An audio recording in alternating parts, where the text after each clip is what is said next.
Hello everyone. I'm glad to see you all made it for group tonight. We actually have a lot of new faces out there, which is awesome. This is our second meeting, so the more the merrier. I noticed several of the newbies were actually referrals from our current group members, which again is awesome.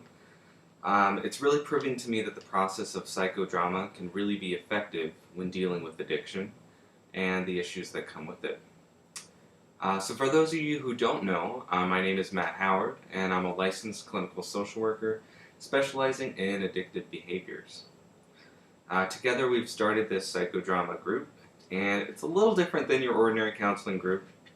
So for anyone not familiar with psychodrama, this is an action method using acting, role-playing, improvisation, and self-representation to gain insight and work through various problems people might have. In our case, we're going to be confronting addiction. Um, as you know, the group started really as a monthly addiction counseling group and has really evolved into so much more. It's really due to the number of people who really wanted to start the group, which is really awesome. I found that it really does enable people to take down their walls for a moment and just express what's going on. Sometimes it's easier to be even someone else when addressing addiction and the impact it's left on our lives. Last month, it was kind of our first attempt, like our planning month, where we were just kind of throwing this all together, getting ideas, um, and so that's where we were last month. And that's also when I told you that I too am an addict. I became addicted to prescription pills after being involved in a serious car accident that left me with memory loss. Um, I forgot several events and people in my life, and I had to really start over with a lot. It was hard for me to cope with the idea that so many things have just been wiped clean from my brain, and I had to learn so much over again. So I've been there. I know that nobody asks for addiction. Addiction finds you. My goal is just to make this as comfortable and enjoyable for you all as possible. I know that we'll be sharing some very intimate things with one another. It's not always going to be an easy session. So this kind of just brings me to the rules or guidelines. Last month, we also came up with all of this together, so now that I have it all kind of in a list form here, I'm just going to go through it. And for the newbies, well, these are the rules. First and foremost is confidentiality, so what is said here stays here. Anything that we discuss really doesn't leave the room. Um, we're all here to motivate and help one another, and we're again going to be sharing some very intimate things about one another, and it's important that we keep things in this room. Number two, this really is an emotional safe place, and what I really mean by that is it's really up to you how deep you want to go with any of this. If anything is just making you uncomfortable, if you feel like you're going too far into something, please feel free to stop. I want everyone to feel comfortable in anything that they're sharing. So that kind of ties into number three, which is being respectful. We all want to be respectful when we're all up here. It's not always easy to get up here, especially, this is an addiction support group. So again, it's not easy, so we want to be positive. Number four, be mindful of the time. I know we're going to have a lot of group assignments, improv games, things like that.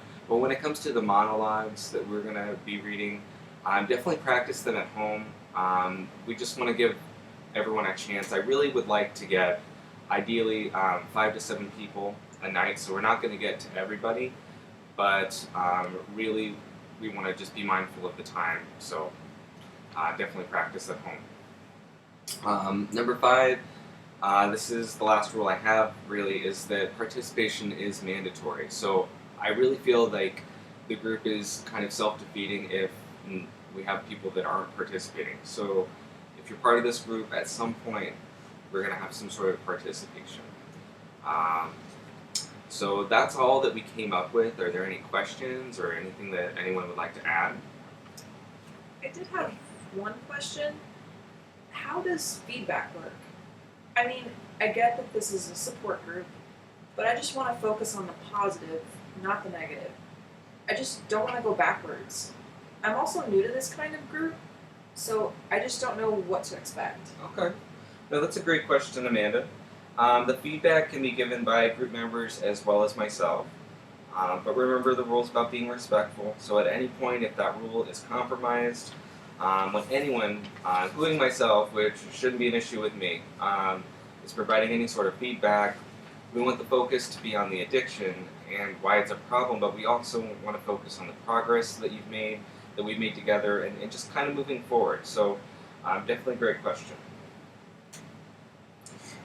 I understand what you're saying, Amanda. I feel like we've already been put down so much by our addiction, and we really don't need anything else putting us down. I'm a little bit concerned about people being on time because if I'm going to go heart to heart and share really emotional subjects, I don't want to be interrupted by people. Okay, no, I understand that, Drew. So why don't we start the meeting? I guess we really should have covered this one last month, huh? So we'll start at 7, but we'll make 7 o'clock when we're the time to be here, but we'll actually give maybe a 5-minute buffer. That'll kind of help anyone that's running a little bit late. So how does that sound? Good. Okay. Without further ado, then I'd like to get started on our performances tonight, which happen to be Drew and Amanda, and you guys chose perfect seats because you're right up front here. So who would like to go first? I will. Hi everyone, my name's Amanda, and I'm addicted to food. Tonight I'll be reading you my thoughts on my addiction. I have an overeating problem that I've now mostly got back under control. And I was not one of those people who was always chubby or always eating, or even a person who remotely struggled with food for most of my life. I was thin, athletic, and relatively fit, even as a young adult. For me, I think my overeating began when I was misdiagnosed as bipolar, and the drugs I was put on made me feel, terrible. I felt left out to dry by therapists and psychiatrists who basically waved me off when I'd tell them how miserable the medication load was making me. A lot of, just try to hang in there. It'll be worth it in the end. This did absolutely nothing to help with the pain I was in from my mental illness and from the side effects of the drugs in the intro. It turns out I have PTSD anxiety, and I'm not bipolar. I'd have a crying breakdown in their office, begging them to do something more to help me, and they'd basically give me a pat on the back, telling me to be patient, and send me on my way.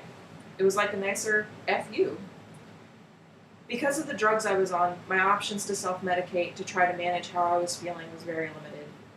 I sure as hell wasn't going to take other drugs, street or prescription, that weren't a part of my regimen in case they mixed with the drugs I was on and made things worse.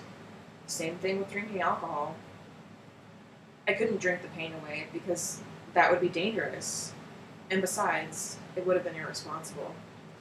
What if that resulted in me not being able to work or go to school because I became an alcoholic? Food became my safe drug of choice.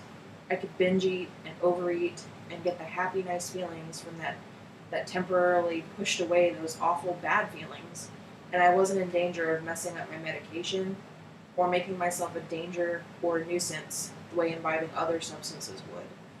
I could just snuggle up with Ben and Jerry's and everything would be okay. Add to that the fact that one of the side effects of the antipsychotics I was on was an increased appetite. I gained 50 pounds pretty rapidly. It wasn't until I got a proper diagnosis and treatment of PTSD and was taken off of the bad medications I was on that I could even begin to think about trying to tackle my binging addiction. I tried a lot of stuff, but what ultimately worked for me was intensive therapy and using techniques I'd used to help manage my PTSD. to help manage my desire to stuff my face full of bacon from time to time. Sometimes I mess up, but when it comes to food and the fact that you must eat for the rest of your life, there's no going cold turkey. No cold turkey quitting. I learned to not dwell on those mess ups and try to keep sight of my overall progress and health, the big picture. In my experience, not being able to forgive yourself for a transgression tends to result in an even bigger binge and backslide. It's also been my experience that shame and negative feelings are the opposite of useful when it comes to lasting weight loss and health. I had to treat taking care of myself as something I deserved for myself as a person, not as a punishment for being one of those bad fat people. At least from my point of view, food addiction should be treated as a mental illness and disorder the same way any other addiction would. For some people, losing weight isn't a big deal. But for people who are facing addiction and binging problems, therapy and more in-depth treatment of the reasons behind the addiction are absolutely necessary to increase the likelihood of success. Wow, that was excellent, Amanda. I mean, you brought up some key points about addiction, and addiction isn't black and white. It's not limited to alcohol and drugs, and it is a mental illness, and it should be treated as such. Thank you so much for sharing. That was very a unique perspective on addiction. Amanda, I would really like to say that you put a face to this addiction, and that I'll admit that food is not something that's at the forefront of my mind when I hear the word addiction. And I agree, it should be treated as a mental illness. All right. Well, thank you again, Amanda. If no one else has any input or questions, we can move on to Drew, because he's our next performance tonight. All right. It doesn't look like there's any questions, so Drew, whenever you're ready. Hello, everyone. My name is Drew, and I'm an alcoholic. Alcoholic, words that I can't bear to say, and yet that's what I am. I'm addicted to it, and it's almost like having a love-hate relationship with it. Sometimes I talk about drinking as if it were a person or a human being, and although I know it's not, it's become such a big part of my life that it may as well be a person. My problem is I can't go anywhere or do anything on a daily basis without having a drink or drinking. And it seems like it always tags along every day, even when I don't want it to, like your little brother nagging you to take him to the playground. It has literally become every part of my life, and I revolve around it. It's really what I know and what I do best. And I don't want to go to rehab, although I know I should. And I don't get help from anyone, even though there's always family and friends that are willing to help me. And the friends that I do have, the few that are left, I try to keep them very close, and every time I drink it just seems like it tears us apart, and it doesn't work. And no matter how many times I try, I love to drink, and I love alcohol, and it hates me. It abuses me, and it shatters my life, and yet I constantly keep going back to it. I know the effects that it's going to have on my body and on my health. I know that I'll probably end up dying of some type of liver disease. And I try to rationalize it. I say, well, I figure everybody dies someday anyway, and why not die doing the one thing that I love and that makes me feel wonderful? And it's really weird what it does to me in that way. Whenever I drink, whenever I feel booze running through my veins, it's It's almost like a high feeling. I can't really put it into words, but whenever I see anything with alcohol in it, I kind of get this butterflies feeling in my stomach. My heart jumps and kind of skips a beat, and I feel wonderful and happy. And that's just when I see it or when I think about it. And the liquid itself, it's wonderful. It's almost brilliant, but that's not what really gives me that high feeling. And when I'm drunk, I love feeling the risk that I might do something bad or wrong, or somebody catching me. And those are just a few of many reasons that I don't leave drinking. And I don't really mind hangovers. I don't get bad hangovers, and there's nothing that a good aspirin can't fix. You know, I love waking up in the morning, or the afternoon for that matter, and not remembering what I did the previous night and just being able to forget everything. A lot of times I get drunk just because I want to. I just want to feel really good and feel that wonderful feeling. And sometimes I feel like I'm forced to do it, like I'm obligated to drink. And the times when I'm sober are awful, they're horrible. My body aches, I have this yearning for alcohol, I feel like alarms are going off in my head telling me that I have to drink. It feels like I've got electricity running through my body and just pains in my stomach, like it's calling out to me. And it makes me scared to stop.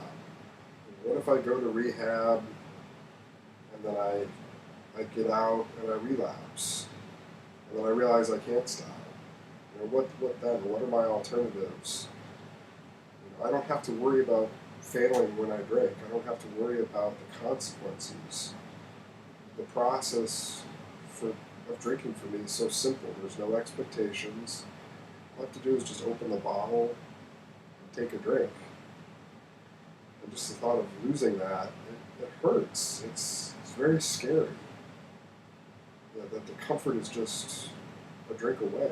And it's been the only thing that's really comforted me in a long, long time. And it feels like maybe that's what it's like to be in love. And, you know, I'm at a point in my life, I think why I'm here today is I think I just need to move on. Wow.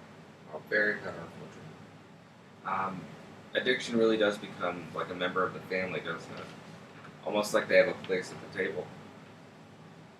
There's also this real fear of having the willpower to quit, which is at the root of any addiction. So I'm assuming this is sometime before you actually went to rehab, because I know you had mentioned going to rehab before.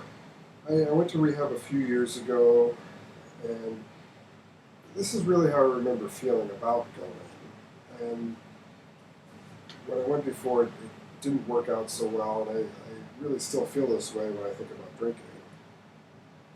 I feel that way about food, but I've learned it's okay to still have strong feelings tied to my addiction. Knowing not to act on those feelings, that's what's important. Well, thank you both for sharing tonight. It's been awesome.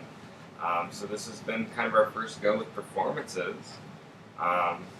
So next week, the goal really is we're going to have some group activities, and we're going to move into some improv games, which should be really fun. We should have 2 more monologue performances as well, people that are ready to go. But that looks like that's all the time that we have for right now. So until we meet next time, same place, same time, everyone be safe, and thanks again for everyone for coming.